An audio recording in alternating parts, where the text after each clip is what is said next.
Hi everyone, welcome back. Today we are tackling another decoupage tutorial, and this time we are tackling part 2 of our decoupage on cloth.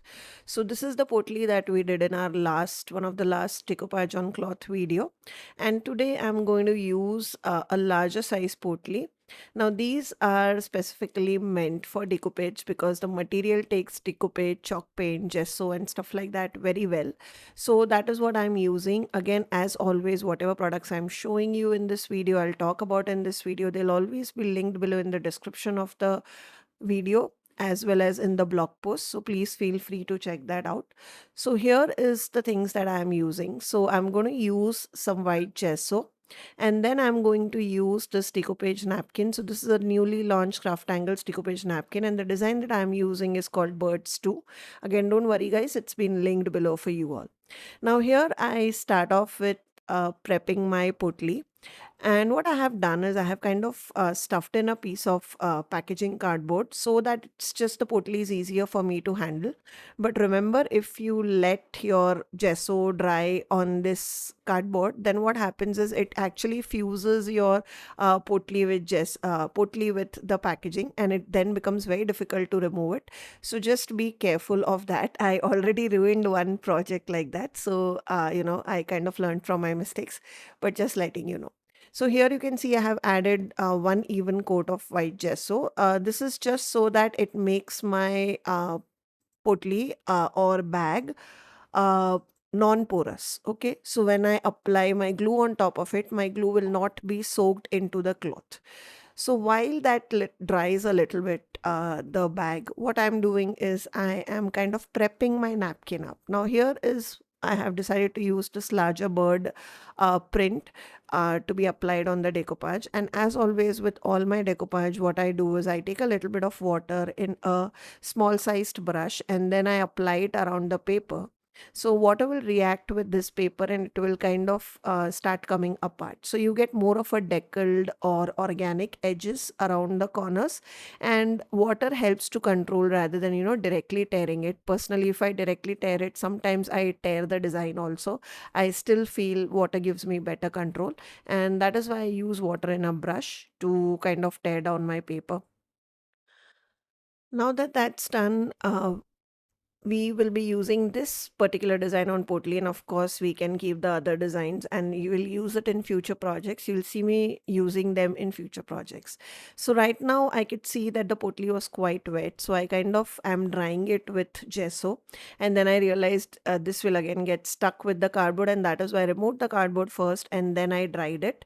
And in between you can see I'm kind of putting my something between the two layers so that the two layers don't fuse together whenever I'm applying gesso or glue, etc.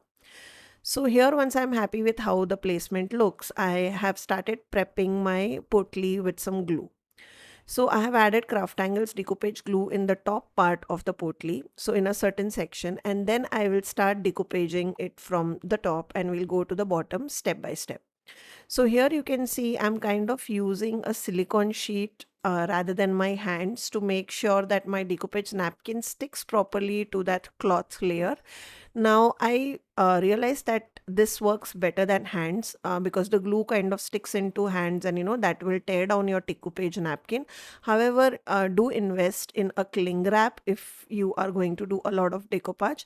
That will make your life really easy. So rather than using this silicone sheet which is non-sticky, which I have also used in my earlier tutorials, rather use a cling wrap, which you'll see in my future tutorials. Once I bought cling wrap, I kind of use that, and I feel that's the best if you are going to apply decoupage napkins like this. So there are many methods that I use. Sometimes I use file folder method, sometimes I use direct application method like how I'm doing here. And depending on how comfortable you are, you could honestly play around with different styles of applying napkins. So here you can see I have applied majority of the napkin. So what I'm doing is I'm drying it out immediately, and while drying, in between I'm putting my hands just to make sure that the two layers don't stick one to the top of the other. So the front and back layer of the bags are not stuck together. And then once the layer dries, I'm kind of checking whether the corners are completely sealed or not. If they are not, I kind of peel the paper, stick them again, and then I'm adding a coat of napkins, a coat of decoupage glue on the corners, just to make sure that the corners are perfectly adhered to the cloth and they're sealed properly. So, they don't come off in future. So here you can see I kind of used two paint bottles in between the two layers of the bag, so that, as I said, I don't want the front and back to stick together when I'm applying glue, just in case some glue kind of goes into the inner layer of the cloth before drying. So that is why I kind of use those bottles in between like a filler.